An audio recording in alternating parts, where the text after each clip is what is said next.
Okay, so every year, the appropriated fund balance is just adding to or whatever to level off the actual fund balance. Right, or for the budget, for the revenue part. And we try to bring it down as low as we can, because the lower your appropriated fund balance is, the less money that's tied up. Okay, the other thing that comes to my mind is you'd mentioned the tuition from predominantly Vermont. Do we have any Canadian students coming, or is it? Not, I don't believe so. Maybe there might be one. I know we've had some individuals who have inquired about it.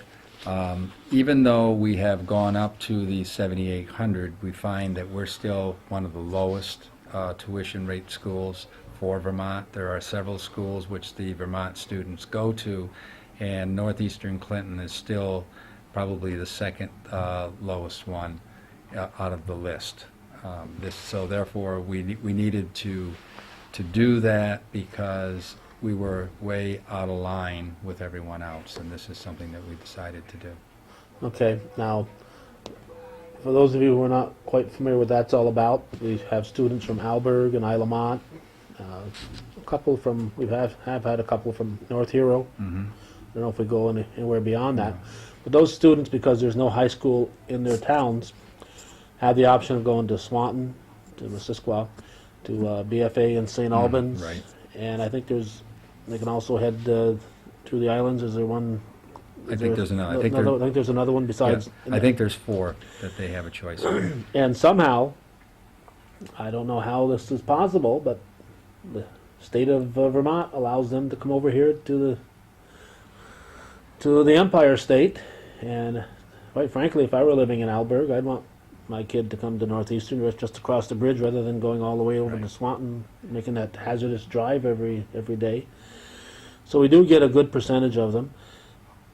And the town picks up the amount. Right. See, what happens when you have no high school, then it's the responsibility of the town, because what they're doing is they're tuitioning out. And it's their responsibility to provide a high school education. And that's why the students have a choice as to where they want to go. I think a lot of them come to us because we have real good programs. Does it affect the individual family, our tuition going up, outside of, it might affect their taxes, but it doesn't affect them if they send their child here or to Swanton No. or whatever? It's No. not going to increase their cost. No. Do we get any state aid because that student is here from the New York State? Not from Vermont, so that's why. No, but from New York State, if we've got 52 kids in this class instead of 49, do we get We don't state get aid? additional state aid. That's why we have the tuition. So, And do you know roughly what our actual cost per student is? Just to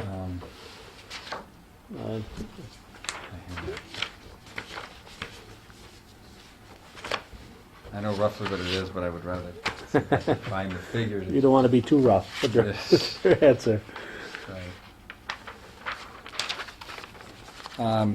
Based upon the New York State School Report Card, this district in general education spends approximately $5,960 per student. In a similar district group, $7,111 is spent. And in looking at all public schools in New York State as a group, approximately $7,595 is spent. So we're well within, one of the lowest ranges there. And it's basically the same thing. If you look at our special needs population, we spend about $12,990. The similar district group spends about $17,042, and all public schools in New York spend about $17,818. So even when we were getting the 6,000, whatever, we were still making a little profit on the. Well, this was for 2002, 2003, so Okay. we'd have to wait for, the next year when they come out with the figures. Okay. And we were we were very close, because it was it was 6,150, so we were very close. Now, I know we've talked about this, well, I can't say we, but I think the board has talked about it before, where we take these students as long as there isn't gonna, that one or two students isn't gonna suddenly require us to hire an extra teacher, or do we just take them as they come, or do we Well, say we have limits in certain areas? right now, as far as I know, that hasn't been a problem. I don't think we've had to face that yet. If it came to the point where, you know, it might require that we have to have additional staff or something of that nature, it might be an issue, but I think right now it's mostly students that have been coming here. You have families that have been coming here for a long time with many siblings. I don't see the district, you know, discriminating against anyone. And if you've got a teacher teaching 20 students, and all of a sudden they're teaching 21 or 22, and it's still within the parameters of the contract, that's money that That's right. the district is getting that otherwise wouldn't have. So that's helping to lower our budget by getting these kids to come in. Exactly, and it's also helping to increase the capabilities of our program. They are, maybe they're involved in athletics, maybe they're, you know, real good academic students. So everyone really benefits by having, you know, additional students come into the district. Well, we're also after diversity, so having a Vermonter is how more diverse can you get than that, right? Don't answer No that. comment. No. I have a lot of friends in Vermont, so I can say that. Anything else that you think? Well, I would just like to comment on the budget process that we use this year, and I'd like to thank the individuals that came out to the different workshops. When we first started, we went to every building administrator and various departments, the athletic, the operation maintenance, transportation, and we asked them, what is it that you would really like to have and need? I mean, we all have our wants.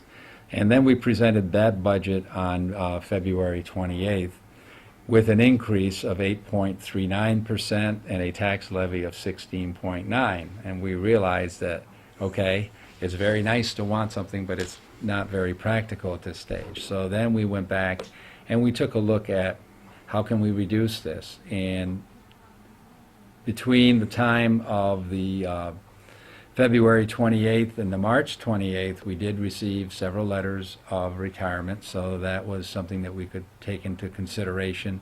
We also noticed that the enrollment was going down by looking at our figures, so we went through and we looked at every single line item in that budget, and we made some cuts that we felt would not affect program, would not affect faculty, and yet would allow us to deliver a good quality education. And we were able to bring that down to the level that we wanted to, which was approximately 1.2 million.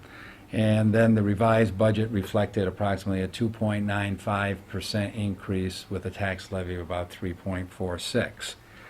In that workshop that took place, when we finished presenting this, I asked all the board members to take a look at the cuts that were proposed, and if they had any recommendations of things that they might want to put back in or take out, to let me know. And each one of them did that over the period of the couple days before the April 4th meeting. And what we did is we prepared a worksheet where each of the items that was presented by board members showed what effect it would have on the budget itself and also on the tax levy. And each of the items were all discussed to make sure in open session that everyone understood, and then the board voted as a group on each of the various items. And of all those items that were presented, one was restoring guidance level to where it was this current year, and that was one that the board approved of doing. And the other one, we had a building maintenance man that was proposed to be an addition for this year, and it was that was removed from the budget. So again, it brought us right down close to where we were when we presented them with that budget of 2.95% increase. So the total increase by the time we got done with the budget that was proposed was the 2.9, and then the tax levy at 3.28. So we were very pleased with the budget. We feel that with this process, everyone had input, and it was a budget that is not only conservative, but extremely well processed, and we feel that it will not affect the educational program that we have to offer here at Northeastern Clinton. The reason that we tried to keep the budget down, as I mentioned before, was the bus proposition. I mean, we were very concerned last year when that proposition was defeated, because we know that we need to replace some of our buses. The board was extremely concerned. That's why they decreased the original proposition from 3 65-passenger buses to 2, and from 2 vans down to 1. And it's important that everyone understands that this is at 90% funding, and that, you know, they will be voting on this on the 17th. I just would like to just finally say that I encourage everyone to come and vote.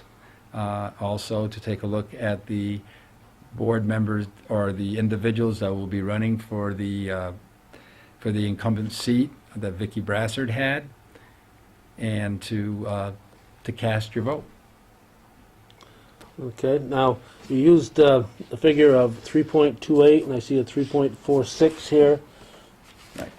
What is the, Now, this was when the budget was presented to them on March 28th date? March 28th, and this was after we made those changes that we talked So about. you have some changes since then to bring it down Yeah, to 3.28. Then we brought it down to 3.28, because when they took out the building maintenance position, that was a little more than what it was to restore the 3/5 of guidance, and that's what created the difference. And the overall increase is the 2.95. 2.9, right, and in the budget itself, right. And the tax levy part is 3.28, 0.28.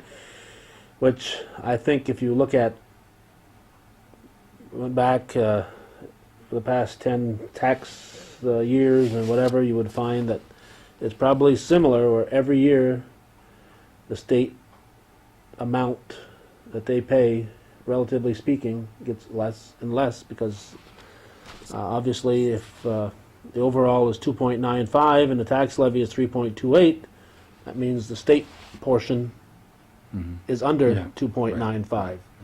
So every year the state manages to find a way to pay less and less of a percentage of that school budget, and that's just a fact of life. And the STAR program, which was started, do you know any idea when the STAR program was started? It's got to be 6, 7, 8 years. Yes, at least. In that range. Yeah. Every year is being diminished because they didn't put a cost of living inflation factor in there. So 30,000 It's always locked at 30. is from 8 years ago compared to now, you know, and 50,000, which some old person may 8 years ago, it might have been their whole tax bill, might have been covered. And now if their assessment has gone from 50,000 to 80,000 or 100,000, well, now they're paying. So the state, the STAR program, I think, was very beneficial to the local taxpayer, but it's stayed stagnant Right. while the It hasn't kept up. the with assessments times. have gone up, and I think it should ride with the assessments, unless you've added some value to your property. But it should ride along that same wave and not not be a stationary object, Right. if it's going to be serving the purpose that it's supposed to. Well, that's all I have to say. The Northeastern Clinton budget hearing is on the 16th. At what time? 7? 7 o'clock. 7 o'clock at the In- auditorium here at Northeastern. And the vote, there's new hours, so we'll give you a chance to mention those again. Right, we've changed the hours. They used to be 12 until 9. This year, they will be 11 a.m. until 8. So don't show up here at 8:05, and you can vote in Moore's or here at Yeah. Northeastern, depending on where you're registered. Don't show up at 8:05 because it'll be too late. So 11 a.m. to 8 p.m. and that's the Northeastern. I don't know what they are in the Northern Adirondack or Shazy school districts. That's what the Northeastern voting times are. Thank you, Bob. Thank you very much, Cal. All right.